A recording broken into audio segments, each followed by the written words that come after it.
Well, fuck me, never mind. First upload of 2014, and it's a pickup video.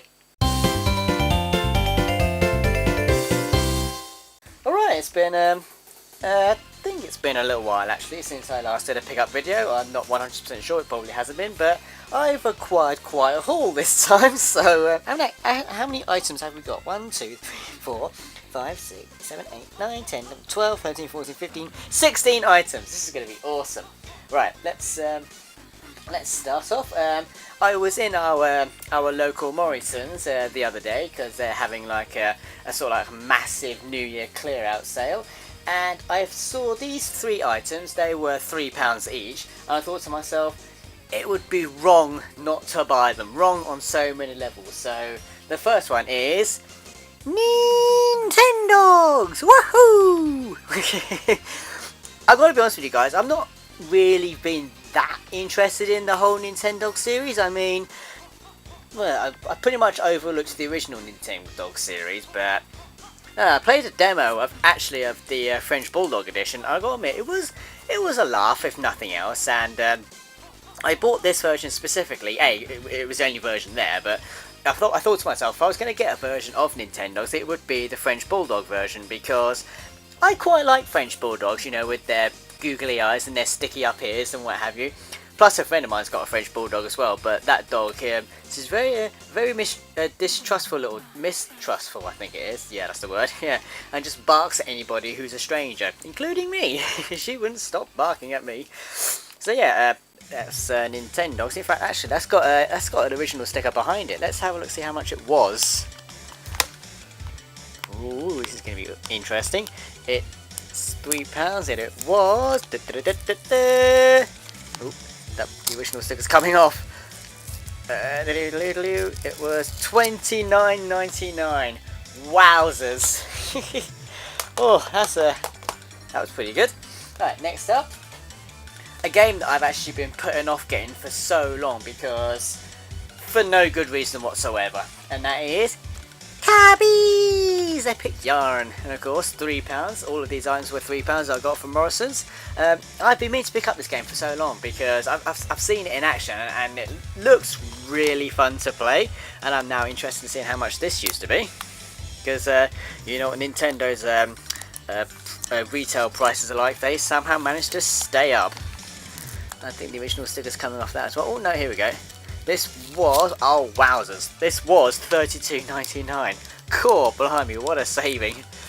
So yeah, looking forward to playing now. Mike, if you're watching this, I may very well use your playthrough as a guide for this. So yeah, I'm looking forward to playing that. And this, the final item I got from Morrison's, was unbelievable. I could not believe that this was £3. A brand new Wii Classic Controller Original. Oh, I was like, I saw that on the shelf and I'm like, yep, I got that. I just yanked it right off the shelf. Yay! So that's like 3 classic controllers I've got now. I probably won't use that one because I've got an original already and I use my Pro a lot more often than anything else. So, you know, it's always safe. It's always handy to have something like that for an emergency and a backup. Right, next up I've got did I get these? Yeah, I got the rest of my pickups now from CEX. So believe it or not, guys, this next pickup is a Wii U game.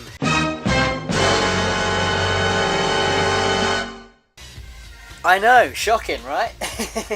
And it is Super Luigi Brothers. Yoo-hoo! I was originally against getting Super Mario and Super Luigi U because I'm getting really fed up of Nintendo rehashing Super Mario Bros. 3, so I just decided it probably isn't going to be worth my time. But I bought this because it was only 20 quid, and I thought to myself, well, it's supposed to be harder and more challenging than Super Mario U, so I got it. Is it? Fuck. It's still a good game though. I mean, it's a functional Mario platformer, but that's really all it's got going for it. Alright. Next up, this is a game that I really didn't care too much about upon release, and I decided not to get it, but I saw it in CEX. It was £2.50, and the condition that it was in was unbelievable. Wii Music, £2.50. The box, the slipcase, the manual and the disc are all in absolute pristine condition. I could not believe it. And you know, the funny thing is, I was in CEX today. I bought this for £2.50. It'd gone up to £3. I've got no idea what's going on with CEX's pricings at the minute. It just goes up and down like a fucking heartbeat. Right, next up is an Xbox original game. I've not played this game before, so I didn't even know this game existed, and it is Sphinx and the Cursed Mummy. You know, I thought to myself, £2, and it looks interesting. And of course, as always is the case, I'm usually attracted to the spine of most games. It's not in bad condition. I mean, the manual's a bit teeny tiny bit wrinkled, but other than that, yeah, it's not too bad. The box needs cleaning up a little bit, a literal clean, but other than that, yeah, pretty good. Right, next up, I've got a small selection of PS3 games because, excuse me, because what was it? I was doing a bit of Christmas shopping in December, as you do, and when I'd finished getting everything necessary, I had a little bit of money left over from my my Christmas bonus at work. It's generally what I use it for. Well, I think it's what anyone uses it for, really. I thought to myself, you know what, I'm going to treat myself to a few cheap PS3 games. I thought, well, fuck it, why not? And the ones I ended up getting are ones that I've already got on the Xbox 360, but I thought, fuck it, you know. It's always good to get them on another console, you know. If anything, it gives me another reason to play them again. The first game I got is probably actually fairly recent, but for the price that it was at, I thought, fuck it, why not, you know? And that is BioShock Infinite. I fucking love this game.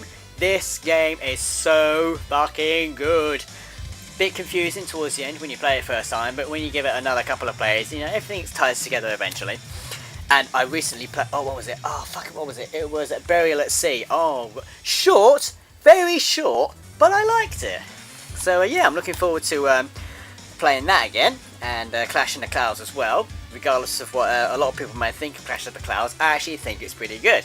You know, it's I don't know, it just keeps you going. and somehow it just warrants the repeated gameplay that it needs in order to make things a lot better and easier and everything else. It doesn't get repetitive at all, surprisingly. So yeah, BioShock Infinite. And of course, another reason I bought this is because it's got PlayStation Move features. So playing this is probably going to be like playing Metroid Prime 3. So it'd be nice to have something a bit more accuracy. You know, save for obviously keyboard and mouse. But right, next up is a game very near and dear to my heart on the Xbox 360.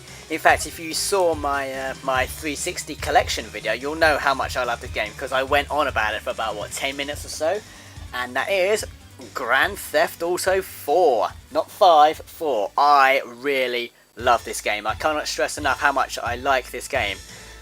It's just, you know, for £5 I could have got what was it? I think I could have got the complete edition for £8 or £9 or something like that, but I decided, fuck it, you know, I'll get the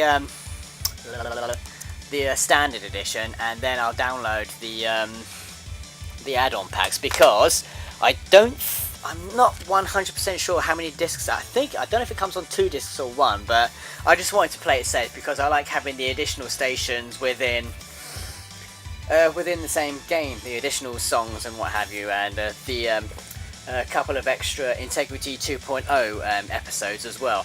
And I know at least I hope I'm right, on the 360 version, or at least on the episodes from Liberty City disc, you get all the additional stations or what have you, but they don't carry over if you play the standard edition of 4. I think that's the situation. I'm guessing it's probably not the situation with the complete edition, or at least for PS3 anyway, because I'm pretty sure that comes on 1 disc, but whatever, I just wanted to play it safe, you know. And I've got to be honest with you guys, the Ballad of Gay Tony and The Lost and Damned, I liked them, but I only played through and completed them once.